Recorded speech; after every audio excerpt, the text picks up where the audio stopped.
Hi, this is Risky and I've made a small video showing people how I play Fortnite Star Wars Droid Tycoon. I've sunk way too many hours into this lately and I've got some tips and tricks about the way that I play in particular. So the first thing is that I always play a private game. I just don't think that playing in a public lobby is worth it at all. I do play with friends sometimes, but never in a public lobby. And you can see we're loading in here. This is my base when I went to a really high rebirth just after the most recent event, which was the C3PO event, and managed to pick up a whole bunch of the galactic droids and fancy mythics and stuff like that. So you can sort of see me running around collecting my credits. Look at all my fancy droids. I always try and get the Beskar missions going. I reckon that's a really good way to collect credits. Sometimes you do get blueprints. Most of the time they're annoying and pointless, but sometimes you get a Beskar legendary or something. But yeah, generally I just do it to be able to get credits. For me, I haven't got quite a high enough multiplier and I haven't got quite enough of the bench credits. And so it's a good way for me to earn credits at these high levels of rebirth. As I said, the scrap bench, so you can see here, hit that over and over and over. Scrap bench hits give you plain scrap, gold scrap, diamond scrap, rainbow scrap, chip scrap, and then blueprint scrap. And they give you different multipliers of what you normally get. As you go up in rebirths and as you go up in super rebirths, the amount that you can get from this increases. But you can see here I'm making 2.5 billion a hit. This is the Nova shop. This is what you can invest your Nova crystals into when you do a super rebirth. And my personal priority list is here. I personally don't think that anything is worth it other than scrap value and blueprint scrap. Once you've got those, maybe the droid alert, then the iconic droids, blueprint storage, movement speed, bunch of other things that are just not worth it at all. I hit lounge slot by mistake instead of blueprint storage, but I wouldn't recommend getting that either. Not until you've had a few more anyway. In terms of the iconic droids, I think C3PO and R2D2 are definitely the best ones to get.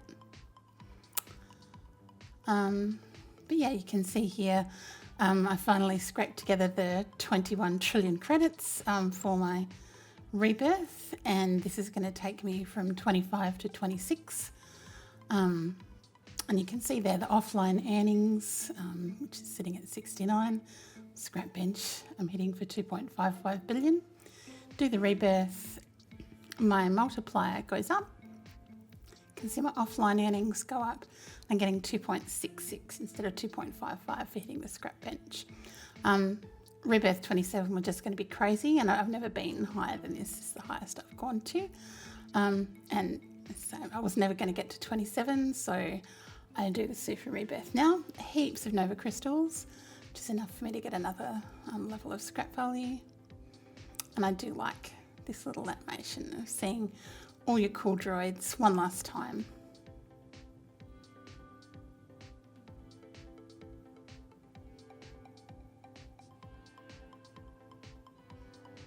And yeah, it takes you straight into the Nova shop to spend all those lovely crystals. Obviously the unfortunate thing after that is that you have to start all over again. It's quite tedious, but it is fast once you've got some points in scrap value. Obviously just hitting the bench, you don't get a great deal, but as soon as you've made a droid or two, the amount that you can get just goes up exponentially, and it becomes very, very easy. You don't really need to worry about credits, I don't think, until maybe rebirth 15 or 16. And for people who've done more super rebirths, I'm sure that's not even a factor at all. But yeah, the most annoying thing is getting started again. You do keep your droid X, which is great. I have done some work trying to fill mine out, starting with, even galactic ones. I did all of the common and rare ones, just upgrading them at the upgrade guy. I've only got 11 flawless droids so far, which frustrates me. I haven't had any for ages. But yeah. Daily quests, the other good thing about doing a Super Rebirth is that these reset, and so you get another go at earning a Nova Crystal. And you can sort of see here, this is the all of the paint jobs that are available. These are mostly linked to crafting. I would love to get the Flawless one and also the Ringmaster one, which is for an event that happens out around the planet and it's flying. I don't get a droid, I don't get a rocket pack, this is not my thing. Showing here about the upgrade rarity. So just to clarify, like there's rarities and there's types. This particular epic droid that I have needs to be a rainbow for my rebirth. He's not rainbow. Went to the gamble droid, no good. But there is this upgrade droid here where you can upgrade for a definite amount of chips, but they can be quite a large amount for legendary and for mythic in particular.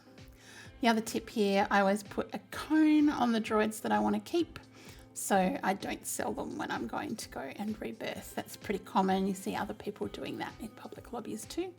But it's just a good way because I have done that before. I accidentally sold a droid I need. So yeah, you can see the rings out here in the side of the planet. If you get a jetpack, you can do the ring thing, I'm sure.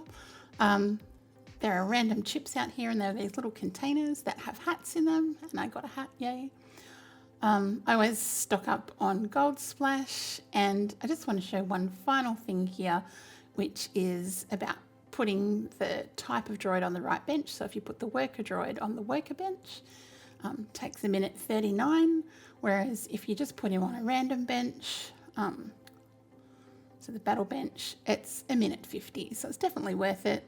Thanks for watching, and I hope you enjoy Droid Tycoon as much as I do.